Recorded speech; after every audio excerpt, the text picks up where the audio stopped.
Check out this quick little recap from last week.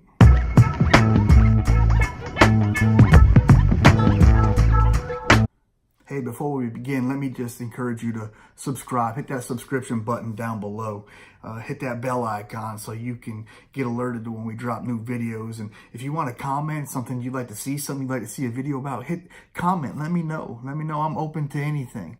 Now let's get on with the video. Man, last week was so amazing. It was just so good. I have been able to meet with some amazing pastors.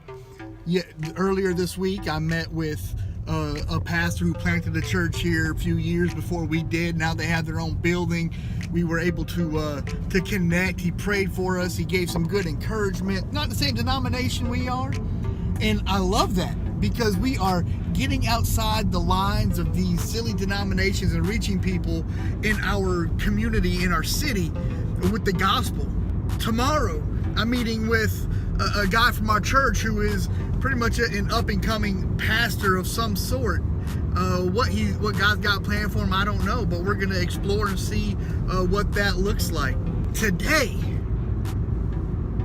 man, I'm so excited for today. I am pumped up about today. You hear me? I got to hang out with Mark Driscoll.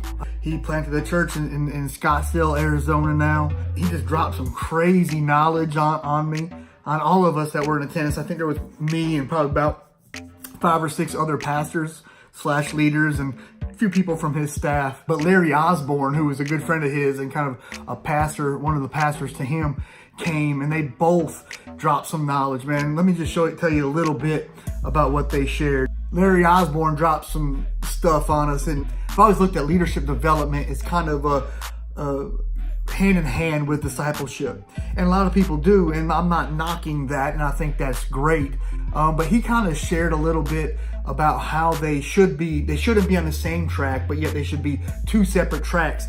He said discipleship was mandatory. Yeah, I mean, every believer, every Christian has to be discipled. Leadership development is more of a choice because not everybody is a leader, and that really helped me understand this. He's talking about how discipleship is everyone, and leadership development is only the chosen, people who are leaders.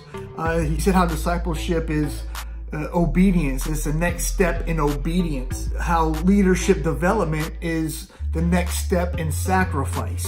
But one of the things that Mark shared with me was how people want to see your accessibility. They want to know that you are accessible to them, that you are there for them. And I think that's deep, man.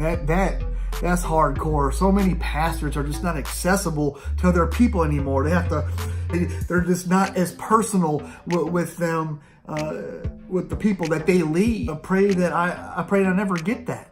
I never get to that point. There's this picture of me and Mark when I first met Mark just a few months before we launched our church across the valley from his.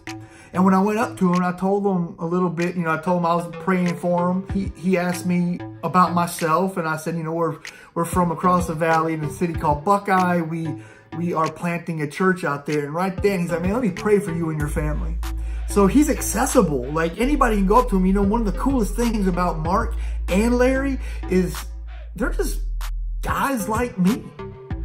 Maybe like you. Yeah, they're great men of God. They're great leaders, but they're just like us. And I think sometimes we get that kind of twisted in Scripture as well. We put the people, the men and women in Scripture up here on a pedestal, which they deserve to be in some ways.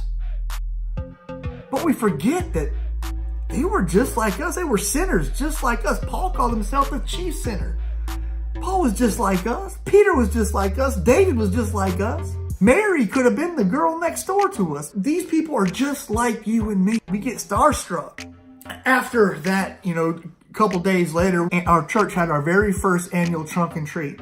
And it was so good. We had anywhere between 950 and 1,100 people come and go trick-or-treating in all of our trunks. They played knocker ball. They just had a great time. We got great feedback from it. It was a lot of work, But man, it was amazing. Check out this video a little bit about it. You'll see some things that we did, but we impacted and we spoke with, we started relationships with 950 to 1,100 people from around our community and around our area. That's a God thing. Last week was just so good. I mean, I can go on and on and on, but those are just two of the biggest highlights for me personally, and then for the church that I lead, and for the congregation that goes to that church, how we were able to reach so many people.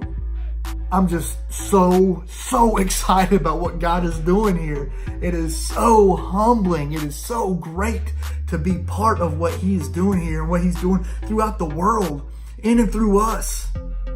So awesome.